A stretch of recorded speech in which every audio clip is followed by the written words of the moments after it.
Good morning, traders. Chris Buss here with Traders Profit Compass with a morning look at markets for Thursday, October 29th. Okay, I hope you guys all had a good night's sleep and you're ready and raring to go. Let's get started. We've got a big day today on earnings, of course. We've got the big four. We've got Apple, Amazon, Facebook. I don't know why Google isn't listed here, but it's reporting tonight, along with Starbucks and Atlassian Team. This morning we've got Shopify, Nokia, Moderna, Spotify, some other names there. I've included this graph from Earnings Whispers that includes the charts of some of the bigger names that are reporting this morning that you may want to follow up on for your own trading. This overstock is tied to Bitcoin. You may want to look at that one. Cruise lines, blah, blah, blah. You can dive into that at your convenience and look at the names that you're interested in. I've included a few snapshots this morning of different factoids around the global markets. Here we've got a graph showing that Asia Pacific airline flights have not done anything. Even though we hear that they're doing better on COVID, they've still got a pretty tight lockdown and not seeing any pickup in airline flights. Graphics showing the Euro stocks completely falling apart. We've heard about that over the last few days. And if you're not familiar, you can trade all the European country ETFs and Europe as a whole. If you look up some ETFs, like Germany is EWG, France is what is France? I believe it's EWQ. Spain is EWP. Russia's RSX. China's FXI. There's a bunch of them out there. If you care to trade Europe, you should look up those ETFs because you can get some good trading outside of the States if you monitor those. And I'll put together a video from around the world. I have not done that for a while, and I'll put that on the list of things to do. Interesting graphic here on liquidity events. This goes back to 1990, and you can read the criteria. But we had 4 such events in 08, 1 in 09, and now we've had 3 in March and just yesterday, as a matter of fact, when equities are way down and treasuries actually go up. So, and also it has gold here, and we've noted that this year gold has not acted as a hedge. You can see on these liquidity events it sells off just like the rest of them. And here's your 1929 analogy if you need something else to worry about. Blue is 1929, yellow is us right now. So history doesn't repeat itself, but it rhymes. This is nothing to trade off of, just more or less a factoid. You can always find, matches back in time for, different market conditions. Whether this follows this or not remains to be seen, but interesting nonetheless. I think this is an important slide. This is the upcoming COVID-19 catalyst with the different vaccines and potential therapeutics that are out there, and when they think submissions for FDA approval would be happening. That's something you want to keep your eye on going forward, because in all likelihood, when one or more of these gets approved, we'll see a moonshot in the equity market. So keep an eye on the calendar for that. Now diving into the markets, we periodically look at these NIMO and NAMO oscillators. And we had pointed out just a few days ago that we had gotten overbought on the NIMO, and it's only taken a couple days, and now we're oversold down here at minus 81. And as I say in the typed notes on the blog site, this doesn't mean it can't go lower. All it means is the oversold rubber band is being stretched, and the farther it goes down, the tighter the rubber band, and you eventually get the slingshot going the other way. So the risk reward of being short down here is much more diminished than up here at the highs. So if you're still holding, shorts, you should be thinking about covering them, or hedging them out with some call options for a coming bounce.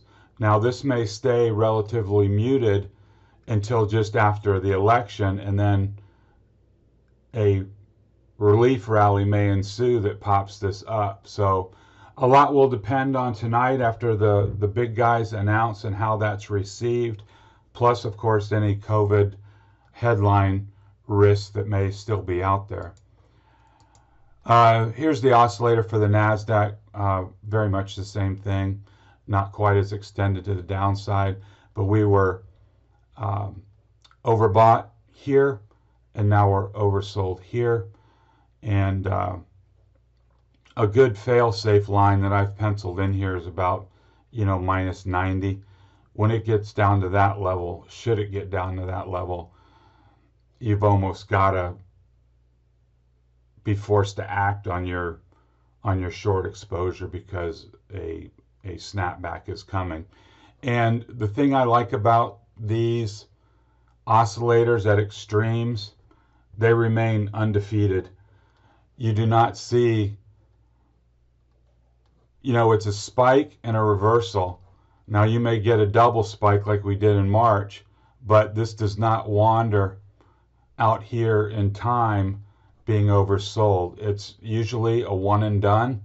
So there's not a ton of time to mess around with these oscillators and not react in some way in your portfolio, depending on how you're positioned. This advanced decline percent chart I showed over the weekend. We had last got a buy signal in late September, and now those buy signals have been negated. And now going forward, when these recover and break above the zero line, that's your next buy. Now this is just one indicator. We're going to look for a lot of other things to tip us off that a turn is underway, but I'm going to keep my eyes on this as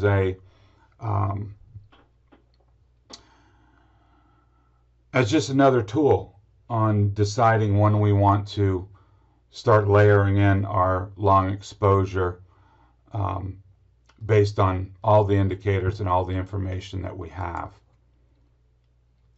Few charts of interest for you to consider. This is CarMax, has come down to key support. If here's your objective long right here, if you want to try it with a tight stop below 90, or is that 85? Yeah, 85, I'm sorry. But then if that breaks, it becomes a short below key support and below the 200 EMA. Another auto dealer, this is Lithia Group, put in a divergent high. Whenever you see a green line going from tops to tops, that's how I show a divergence.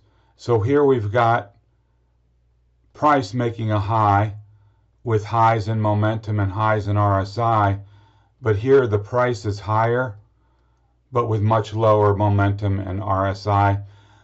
So that's your divergent high, and a warning shot that a reversal is favored. And here we got that.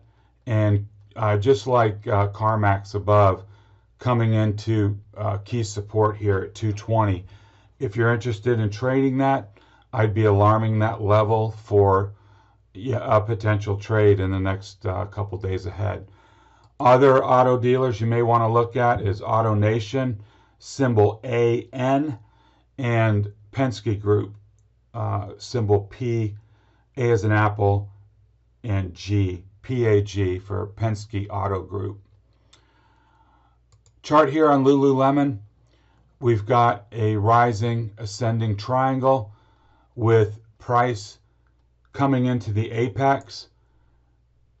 I would be alarming 345 for a breakout and 320 for a breakdown.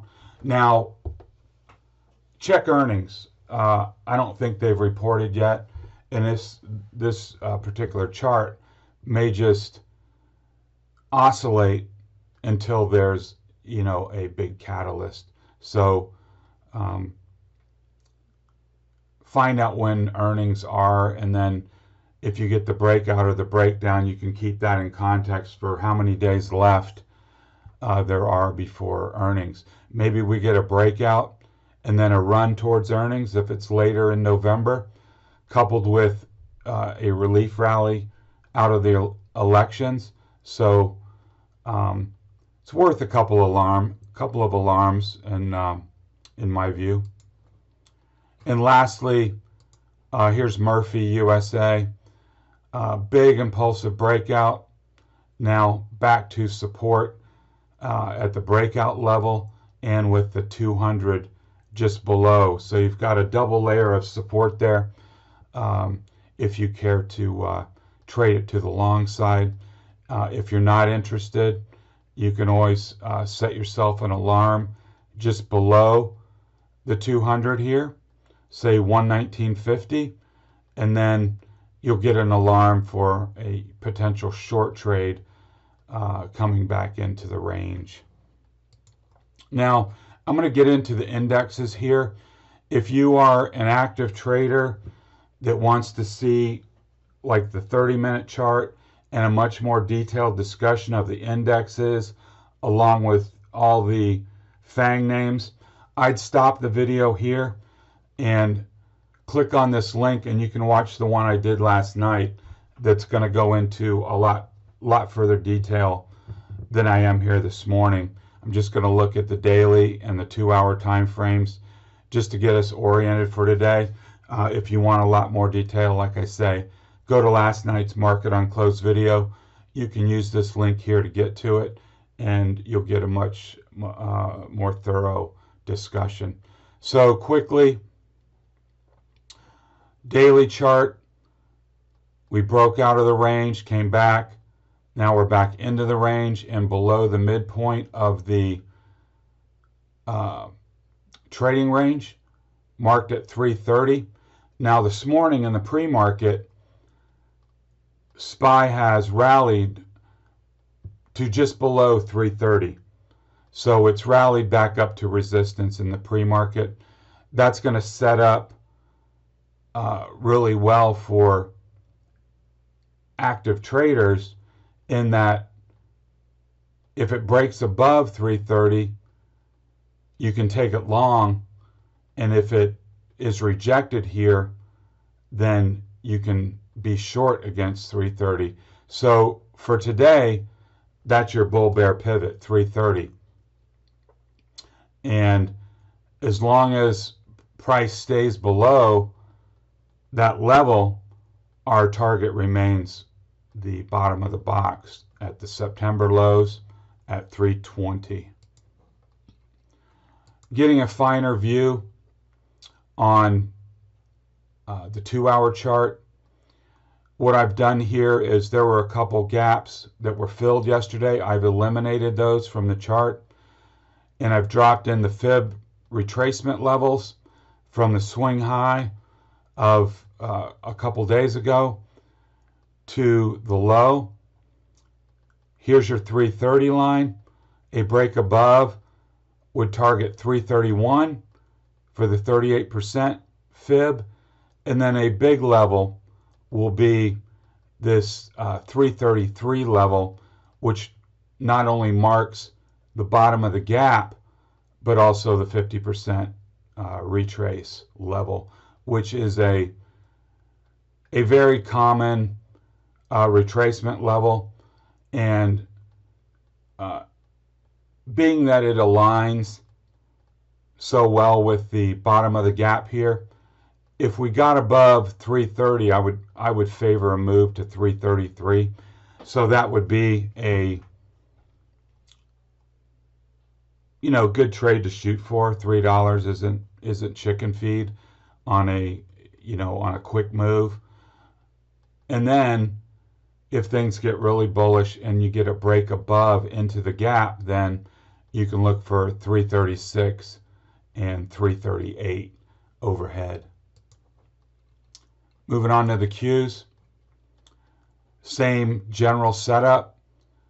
Consolidation in a $20 box, a breakout. We got very close to that $20 measured move. We got in here to the low 290s where it rolled over and came in back into the range. We lost the 50 yesterday. Price is still hovering above the midpoint at 270. So I think that on the daily chart is your bull bear pivot. As long as it stays above, there's the opportunity for a bounce back up to resistance at 280. But anything below 270 then favors a retag of the September low down at 260. You can see the momentum coming out and RSI dropping below 50. So those are favoring lower outcomes. But remember, these indicators are lagging. They're not leading. So if price were to bounce here, then you'd see PPO flatten out and RSI reverse. SPY 2-hour chart. Again, there were gaps filled down below. Those have been removed. Now the gap that remains is the overhead one left from yesterday's open. Here again, the fib retracement zones. 275 is your first area of technical resistance, and that is what price is battling in the pre-market. And then you've got fib retracement levels just above. In this case, it would take a 618 retracement to get back to the bottom of the gap. No reason it can't do that. If everybody wants to run the market leading FANG names that are reporting tonight, if they want to gun those into the print, then getting this move all the way up to 278 is certainly possible and within reason. So don't doubt your eyes. Don't be skeptical. When you get the break above 275, you can get long with a stop just below and then see how high they can push it in the afternoon. And then you can either trail your stop or play target trading. When you get up to the gap, you can close it there. Or if you're a sharpshooter and want to hold through earnings, that's totally up to you. IWM daily gap down yesterday after the big back to normal trade reflation. It topped out and then broke lower. Just lost the 50 yesterday. I think your bull bear pivot is 55. IWM has been a lot weaker in the pre-market. It has basically oscillated near the flat line, so not nearly as strong a bounce as SPY and QQQ, at least in the pre-market. Here's your 2-hour view. we came down, found support here at 153, which aligns with a gap that was filled, and that also aligns with the 50% fib retracement zone. So now today on any bounce, 155 is your first level, then the bottom of the gap at the 38% level at 155.64, and then on up we go. Once you're inside the gap, you can play for a gap fill and see if it runs into trouble here at the 157 zone, or there can be a complete gap fill up to 158. Given that, you know, COVID outbreaks are rampant and in the headlines, I think you're going to see IWM remain weak because they have all the banks and the cyclicals. The value names are loaded in the Russell. So any kind of big rally, I'd be much more inclined to fade it at these key points. I think you have a good likelihood of it getting rejected